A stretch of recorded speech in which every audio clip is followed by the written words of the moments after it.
ಸ್ನೇಹಿತರೆ, ಈ ವಿಡಿಯೋ ನೋಡ್ಕೊಂಡ್ ಬನ್ನಿ. Yeah, I will resign. Let them first 25 days, let them go on hunger strike.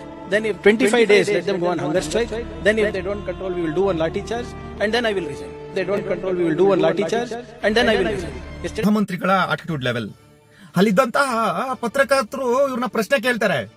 ಏನು ಗೃಹ ಸಚಿವರೇ, ಈ ರಾಜ್ಯದಲ್ಲಿ ಪೊಲೀಸ್ ಕಾನ್ಸ್ಟೇಬಲ್ ಎಕ್ಸಾಮ್ ಅಂತ ಒಂದು ನಡೆಯುತ್ತೆ, ನಿಮ್ಮ ಯೋಗ್ಯತೆಗೆ ಒಂದು ಎಕ್ಸಾಮ್ ಅನ್ನ ಸರಿಯಾಗಿ ಮಾಡ್ಲಿಕ್ಕೆ ಆಗಲ್ವಾ? ಆ ಎಕ್ಸಾಮ್ ನಲ್ಲಿ 1 hour ಕ್ವಶನ್ ಪೇಪರ್ ಅನ್ನ ಲೇಟ್ ಆಗಿ ಕೊಟ್ಟಿದ್ದಾರೆ. And OMR number question paper number ಬೇರೆ ಬೇರೆ ಇದೆ. ಯಾರ್ದೋ ಕ್ವಶನ್ ಪೇಪರ್ ಯಾರಿಗೋ ಕೊಟ್ಟಿದ್ದಾರೆ. ಉತ್ತರ ಪತ್ರಿಕೆಗಳು ಕನ್ಫ್ಯೂಸ್ ಆಗ್ತವೆ, ರಿಸಲ್ಟ್ ಮೇಲೆ ಎಫೆಕ್ಟ್ ಆಗುತ್ತೆ, ಕ್ವಶನ್ ಪೇಪರ್ ಲೀಕ್ ಆಗಿದೆ ಅಂತ ಚರ್ಚೆ ಆಗ್ತಾ ಇದೆ. ಇದಕ್ಕೆ ನೀವು ರಾಜೀನಾಮೆ ಕೊಡೋದಿಲ್ವಾ ಅಂತ. ನಮ್ಮ ಗೃಹ ಮಂತ್ರಿಗಳ ಆಟಿಟ್ಯೂಡ್ ಲೆವೆಲ್, ಅಹಂಕಾರದ ಮಟ್ಟ ಯಾವ ಮಟ್ಟಕ್ಕಿದೆ ಅಂತಂದ್ರೆ, ನೋಡೋಣ ಅಭ್ಯರ್ಥಿಗಳನ್ನ 21 ದಿವಸ ಉಪವಾಸ ಮಾಡಕ್ ಹೇಳಿ ನಮ್ಮ ವಿರುದ್ಧವಾಗಿ. ನೋಡೋಣ ಅವ್ರಿಗೇನಾದ್ರು ಅಂದ್ರೆ ಅವರ ಉತ್ತರ ಅವ್ರಿಗೇನಾದ್ರು ತಾಕತ್ತಿದ್ರೆ ನಮ್ಮ ವಿರುದ್ಧ ಹೋರಾಟ ಮಾಡಕ್ ಹೇಳಿ. ನಾನು ಆಮೇಲೆ ಲಾಠಿ ಚಾರ್ಜ್ ಮಾಡಿಸ್ತೀನಿ ಅವ್ರ ಮೇಲೆ. ಲಾಠಿ ಚಾರ್ಜ್ ಮಾಡಿಸಿದ್ರು ಅವ್ರಿಗೆ ಅಲ್ಲಿ ಉಳ್ಕೊಳ್ತಕ್ಕಂಥ ದಮ್ ಬಂದ್ರೆ ಬೇಕಾದ್ರೆ ನಾನು ರಾಜೀನಾಮೆ ಕೊಡ್ಬೇಕೋ ಇಲ್ವಾ ಅಂತ ಯೋಚನೆ ಮಾಡ್ತೀನಿ ಅಂತ. This is the confidence level. Priyanka Kharge ಅವರೇ, ಈ ರಾಜ್ಯದಲ್ಲಿ ಆಗಿರ್ಬೋದು, ದೇಶದಲ್ಲಾಗಿರ್ಬೋದು, ಸರ್ವಾಧಿಕಾರಿ ಅಂತಕ್ಕಂಥದ್ದು, ಸರ್ವಾಧಿಕಾರಿತನ ಯಾವತ್ತೂ ಸಹ ಉಳ್ಕೊಂಡಿಲ್ಲ, ಉಳಿಲಿಕ್ಕೆ ಸಾಧ್ಯನೇ ಇಲ್ಲ. ಮಮತಾ ಬ್ಯಾನರ್ಜಿಯನ್ನೇ ಮುಗಿಸ್ತಕ್ಕಂತಹ ಒಂದು ಪ್ರಜಾಪ್ರಭುತ್ವ ನಮ್ದು.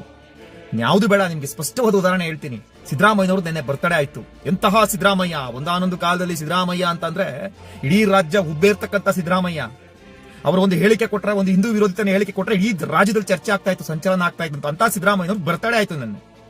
ಸಿದ್ದರಾಮಯ್ಯನವ್ರ ಬರ್ತಡೆಗೆ ಒಂದೇ ಒಂದು ವಿಶ್ ಕೇಳಲಿಲ್ಲ ಸೋಷಿಯಲ್ ಮೀಡಿಯಾದಲ್ಲಿ, ಗೊತ್ತೇ ಇಲ್ಲ ನಮಗೆ. ಆ ಮಟ್ಟಕ್ಕೆ ಸರ್ವಾಧಿಕಾರಿತನದಲ್ಲಿದ್ದಂತ ಸಿದ್ದರಾಮಯ್ಯನವ್ರನ್ನೇ ಇವತ್ತು ಏನೋ ಹೇಳ್ತಾರಲ್ಲ, ಕೋಟೆ ಕಟ್ಟಿ ಮೆರೆದವರೆಲ್ಲ ಮಣ್ಣಲ್ಲಿ ಮಣ್ಣಾದ್ರು ಅಂತ ಹೇಳಿ ಆ ರೀತಿ ಆಗೋಗ್ಬಿಟ್ಟಿದ್ದಾರ್ರಿ. ಇನ್ನು ನೀವ್ ಯಾವ ಲೆಕ್ಕ ರೀ ಪ್ರಿಯಾಂಕಾ ಖರ್ಗೆ ಅವರೇ?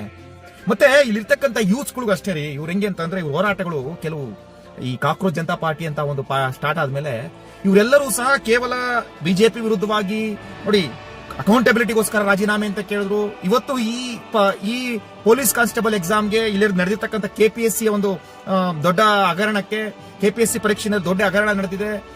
ಇವೆಲ್ಲ ಆಗಿದ್ರು ಸಹ ಇದಕ್ಕೆ ಅಕೌಂಟಬಿಲಿಟಿ ಅಂತ ಬರೋದಿಲ್ವಾ? ಇದಕ್ಕೆ ಯಾರು ಪ್ರಶ್ನೆ ಮಾಡೋದಿಲ್ವಾ? ನಿಮ್ಮ ಪ್ರಶ್ನೆ ಏನಿದ್ರು ಸಹ ಬಿಜೆಪಿ ಸರ್ಕಾರದ ವಿರುದ್ಧವಾಗ ಅಲ್ಲ ರೀ. ಇಷ್ಟು ದೊಡ್ಡ ಹಗರಣಗಳು ನಡೀತಾ ಇದಾವೆ ರಾಜ್ಯದಲ್ಲಿ.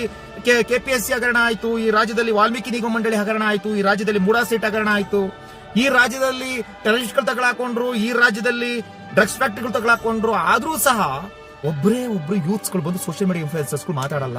ಇವ್ರ ಹೋರಾಟಗಳು ಏನಿದ್ರು ಬಿಜೆಪಿ ವಿರುದ್ಧವಾಗ. ಮತ್ತೆ ಇಲ್ಲಿರ್ತಕ್ಕಂಥ ಕೆಲವು ರೈತ ಹೋರಾಟಗಾರರು ಅಂತ ಅವ್ರ ಬಗ್ಗೆ ಮಾತಾಡಂಗೇ ಇಲ್ಲ. ಅವರು ಈ ರಾಜ್ಯದ ಬಿಡದಿ ರೈತರ ವಿರುದ್ಧವಾಗಿ ಪರವಾಗಿ ಹೋರಾಟ ಮಾಡಲ್ವಂತೆ, ಕಾವೇರಿ ಹೋರಾಟದ ವಿಚಾರ ಹೋರಾಟ ಮಾಡಲ್ವಂತೆ. ಇವ್ರ ಹೋರಾಟ ಏನಿದ್ರು ನೀಟ್ ವಿರುದ್ಧವಾಗಂತೆ. ಅರೆ, ನೀವೆಲ್ಲ ರೈತರ ಹೋರಾಟಗಾರ ಯಾಕಿದ್ದೀರಪ್ಪ?